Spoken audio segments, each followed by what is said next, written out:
বন্ধু, নারীর এই অঙ্গ স্পর্শ করলে আপনি ধনী হতে পারেন, আবার এই অঙ্গ স্পর্শ করলে আপনি চিরকালের জন্য দরিদ্র হয়ে যেতে পারেন। বন্ধুরা, একবার নারদ মুনি নারায়ণ নারায়ণ জপ করতে করতে বৈকুণ্ঠে আসেন এবং দেখেন দেবী লক্ষ্মী শ্রীহরির চরণ স্পর্শ করে আছে। তখন তার মনে প্রশ্ন জাগে এবং সে মা লক্ষ্মীকে বলে, হে মাতা, আমার মনে একটা অদ্ভুত প্রশ্ন জেগেছে। আমি আপনাকে জিজ্ঞেস করতে চাই না, কিন্তু আমার মন মানছে না। আমি দ্বিধায় পড়ে গেছি। তখন মা লক্ষ্মী হেসে বলেন, হে নারদ, মনের ভার সবচেয়ে বড় এবং সবচেয়ে বেদনাদায়কও বটে। এতে তুমি দিনের পর দিন কষ্ট পাবে, তাই তুমি নিঃসংকোচ হয়ে বলো। বন্ধুরা, তখন দেবর্ষি নারদ বলেন, হে মাতা, আপনি সর্বদা ভগবান বিষ্ণুর সেবা করেন, আপনি তার চরণ ছুঁয়ে থাকেন। আমি জানতে চাই, নারী যেমন তার স্বামী বা পিতার চরণ স্পর্শ করে, তেমনি নারীর কোন অঙ্গ স্পর্শ করলে পুরুষ শুভ ফল পায় এবং কোন গোপন অঙ্গের স্পর্শে দুর্ভাগ্য আসে।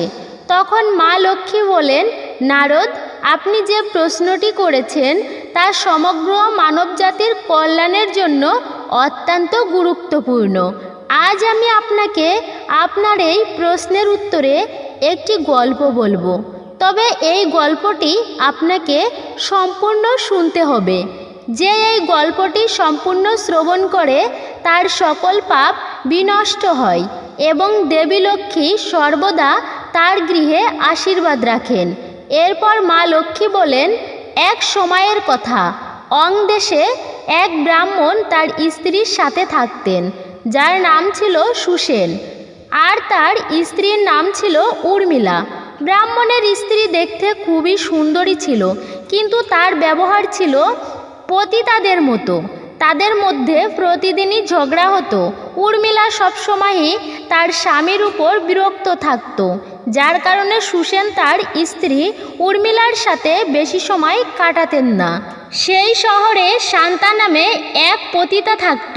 সে ছিল খুবই সুন্দরী এবং প্রতিভাবান, কিন্তু তার দারিদ্র্য তাকে এই কাজ করতে বাধ্য করেছিল।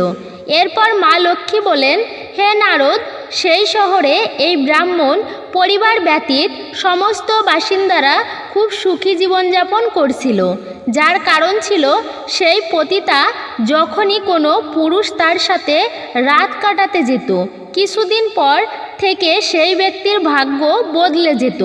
সে তার পছন্দের জীবনসঙ্গী পেত, সে আর্থিক সুবিধাও পেত এবং তারা ব্যবসায়ও উন্নতি করত।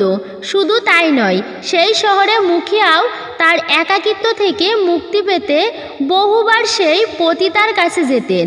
সেই পতিতার প্রভাবে সমস্ত পুরুষের মধ্যে নতুন উদ্যম আসে এবং তারা প্রত্যেকটি কাজ খুব ভালোভাবে করে, উদ্যম এবং সততার সাথে, যার কারণে তারা সফলভাবে জীবনযাপন করত। বন্ধুরা, একদিন সেই ব্রাহ্মণের স্ত্রী মনে করেন, এই অলস ব্রাহ্মণকে ছেড়ে আমিও সেই পতিতার সঙ্গে গিয়ে থাকি। তারপর পরের দিন ব্রাহ্মণের স্ত্রী তার স্বামীর সাথে ঝগড়া করে সেই পতিতার কাছে গিয়ে বলল, বোন, আমিও তোমার সাথে থাকতে চাই। তখন পতিতা বলল, বোন বলেছ, ঠিক আছে, আজ থেকে আমি তোমার বোন, কিন্তু তুমি আমার সাথে বসবাস করে তোমার দুর্ভাগ্য ডেকে আনছো কেন? আমি বেঁচে থেকেও নরকের কষ্ট পাচ্ছি, মরার পরেও আমার নরকে যাওয়া নিশ্চিত। তুমি তোমার জীবন আনন্দের সাথে কাটাও। পতিতার এমন কথা শুনে ব্রাহ্মণী মহিলা দুঃখী হয়ে তাকে তার স্বামীর সব কথা বলে। তখন পতিতা এমন কথা শুনে অবাক হয়ে যায়, কিন্তু সে ব্রাহ্মণীকে বলে, বোন, একদিনের জন্য তুমি তোমার স্বামীকে আমার কাছে পাঠাও, তারপর দেখো তোমার জীবনও সুখের হয়ে উঠবে।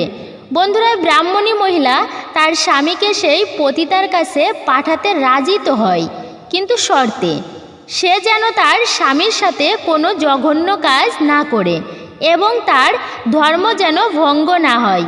তখন পতিতা বলল, হ্যাঁ বোন, আমার কাছে প্রতিটি মানুষ অবশ্যই আনন্দের সাথে তার যৌন আগুন নিভানোর জন্য আসে, কিন্তু তার সাথে কি করতে সেটা শুধুমাত্র আমার মনের উপর নির্ভর করে। এখন তুমি নিশ্চিন্ত হয়ে ঘরে যাও এবং আগামীকাল রাতে তোমার স্বামীকে আমার কাছে পাঠিয়ে দাও। বন্ধুরা, পরদিন যখন ব্রাহ্মণী তার স্বামীকে এসব কথা বলে, তখন সে খুব রেগে যায়। তার স্ত্রীর প্রতি ভালোবাসা এবং তার ব্রাহ্মণ ধর্মের ভয়ে বারবার অস্বীকার করতে থাকে। তারপর ব্রাহ্মণী তার স্বামীকে সেই শর্তের কথা বললে ব্রাহ্মণ পতিতার কাছে যেতে রাজি হয়। তারপর দিন রাতে মুখ লুকিয়ে সে রাতের গভীর অন্ধকারে পিছনের দরজা দিয়ে পতিতার ঘরে প্রবেশ করে। তারপর পতিতা তাকে ধরে তার শোবার ঘরে নিয়ে যায়, কিন্তু সেই মহিলার স্পর্শে ব্রাহ্মণ ক্ষিপ্ত হয়ে তাকে স্পর্শ না করার জন্য অনুরোধ করতে লাগলো।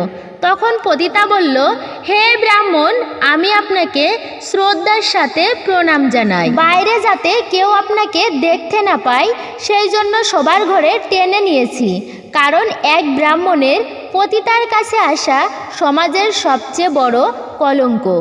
এরপর সেই পতিতা লোকেদের সফল জীবনযাপনের কথা বলতে লাগলো। সে বলল, আপনি মনে করেন আপনার স্ত্রী চরিত্রবান নয়, কিন্তু এর পেছনে অন্য কারণ আছে। আপনি তার সাথে একান্তে সময় কাটান না, তাই সে নিজেকে শান্ত রাখতে পারে না। যদি আপনি তাকে সেই আনন্দ দেন, তবে আপনার স্ত্রী উর্মিলা সর্বদা আপনার দাসী হয়ে থাকবে। সে আপনার সুখের জন্য সব কিছু করবে।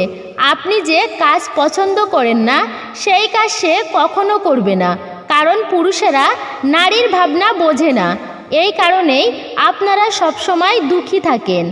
তাই আপনাকে একজন সৌভাগ্যবান নারীর বৈশিষ্ট্য বলে রাখি, যে কারণে আমার কাছে আসা সব পুরুষই তাদের স্ত্রীকে নিয়ে সুখী জীবনযাপন করছে। যে মহিলার চকচকে সাদা দাঁত সামনের দিকে প্রসারিত থাকে সে খুবই শুভ লক্ষণা বলে মনে করা হয়।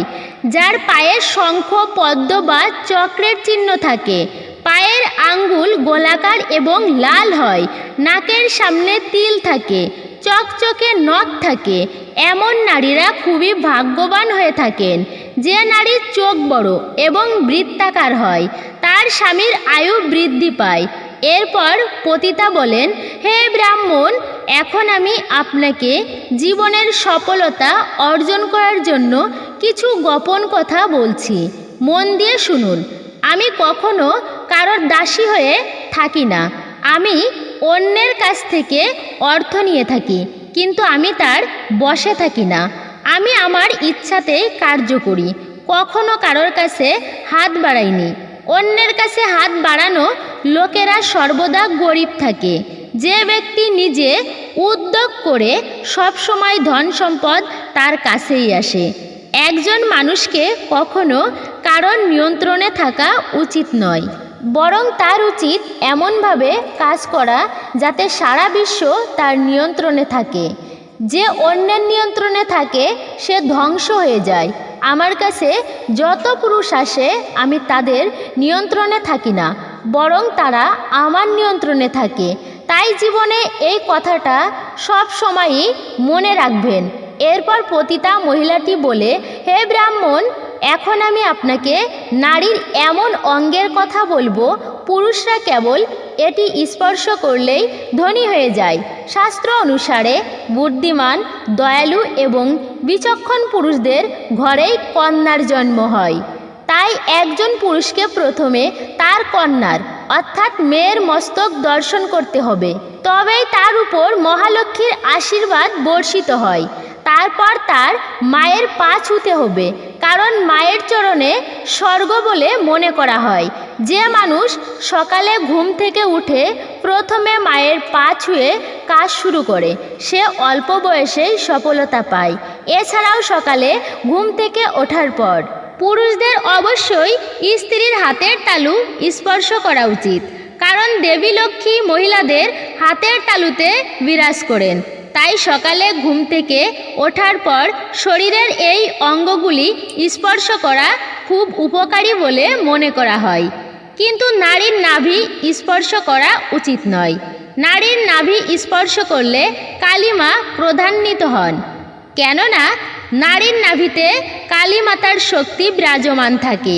যদিও নারীর সমগ্র শরীরকে পবিত্র বলে মনে করা হয়, তাই আমাদের উচিত নারীদের সম্মান করা। যে ঘরে নারীদের পূজা করা হয় সেখানেই ভগবানের বাস হয়। তো বন্ধুরা, পতিতার মুখে এইসব কথা শুনে ব্রাহ্মণ তাকে ধন্যবাদ জানিয়ে সেখান থেকে চলে যান এবং তার স্ত্রীর সাথে সুখে শান্তিতে দিন কাটাতে